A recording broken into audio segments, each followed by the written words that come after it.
অনেক স্ত্রী আছে না জেনে না বুঝে স্বামীর সাথে এমন খিটখিটে মেজাজ দেখায় যেটা স্বামীর জন্য মেনে নেওয়া কষ্টকর। আমি একটা জরিপে পড়েছি, পৃথিবীর অনেক স্বামী স্ত্রীর কারণে হার্ট অ্যাটাক করে মারা যায়। আছে না নাই? এই তো ভুক্তভোগী পাওয়া গেছে। স্বামীর জন্য একটা ত্রাস হয়ে দাঁড়ায় স্ত্রী, ত্রাস।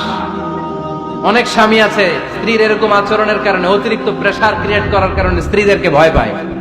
অবশ্য নীলফামারীর কোন স্বামী তার স্ত্রীরে ভয় পায় না। ভয় পায়? স্ত্রীরে ভয় পান কে কে দেখি?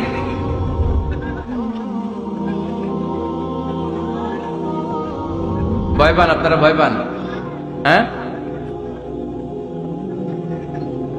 এক অফিসের বড় সাহেব তার স্ত্রীরে খুব ভয় পায়, প্রচন্ড ভয় পায়। তো সে মনে মনে ভাবলো, দেখি আমার অফিসের যারা স্টাফ আছে, ম্যানেজাররা আছে, এরা কতটুকু ভয় পায়, এরা ভয় পায় কিনা। তো একদিন সকালবেলা অফিসের সব স্টাফ গুলোর একসাথে দাঁড় করায় বলতেছে, এই আপনারা যারা যারা আপনাদের স্ত্রীদেরকে ভয় পান তারা ডান দিকে যান, আর যারা স্ত্রীকে ভয় পান না এরা বাম দিকে যান। অফিসের সব কর্মচারী ডান দিকে চলে গেছে, সবাই ভয় পায়, একজন শুধু বাম দিকে। বাম দিকে কয়জন ভয় পায় না, আর যারা ভয় পায় এরা ডান দিকে, ডান দিকে সবাই।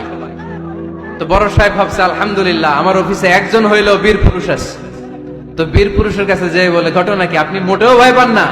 কয়, স্যার প্রতিদিন অফিস করার জন্য যখন ঘর থেকে বের হয় আমার বউ আমারে বলে দেয়, খবরদার সবাই যেদিকে যায় তুমি কিন্তু ওইদিকে যাইবা না, সবাই যেদিকে যায় তুমি ওইদিকে গেলে খবর আছে। বড় সাহেবকে খবরদার, এটা তো আরো ডরায়, ঠিক কিনা? এজন্য বোনদেরকে বলবো, লিতাসকুনু ইলাইহা, এমন ভাবে আপনি আপনার স্বামীর সামনে নিজেকে প্রেজেন্ট করেন যাকে আপনাকে দেখলে আপনার স্বামীর চোখ জুড়িয়ে যায়, হৃদয়টা প্রশান্ত হয়ে যায়, আপনাকে দেখলেই আপনাকে ভালোবাসতে মনে চায়, ঠিক কিনা? এজন্য রব্বুল আলামিন বলেন, আমি নারীদেরকে তৈরি করেছি লিতাসকুনু ইলাইহা, যেন পুরুষেরা স্ত্রীদের সংস্পর্শ যখন পায় পুরুষদের হৃদয়টারে প্রশান্ত করে দেয় কে? রব্বুল আলামিন বলেছেন, খাদিজার জন্য জান্নাতে আমি এমন একটা ঘর বানিয়েছি যেই ঘরের মধ্যে কোনো বিশৃঙ্খলা নাই। খাদিজার জন্য জান্নাতে এমন একটা প্রাসাদ আমি বানিয়েছি যেই প্রাসাদের মধ্যে কোনো আওয়াজ নাই, কোনো কোলাহল নাই, কোনো বিশৃঙ্খলা নাই। কারণ খাদিজা আমার নবীকে এমন একটা ঘর উপহার দিয়েছে যেই ঘরের মধ্যে কোনো বিশৃঙ্খলা ছিল না, আওয়াজও ছিল না। পড়েন সুবহানাল্লাহ।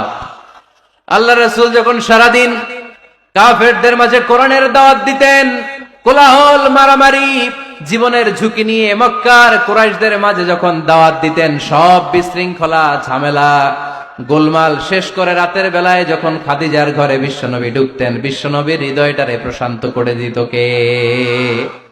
আম্মাজান খাদিজা বিশ্বনবী সাল্লাল্লাহু আলাইহি ওয়াসাল্লামের জন্য এমন ঘর উপহার দিয়েছেন যেই ঘরে বিশ্বনবী আসলে বিশ্বনবীর হৃদয়টা ঠান্ডা হয়ে যেত। সুবহানাল্লাহ পড়েন।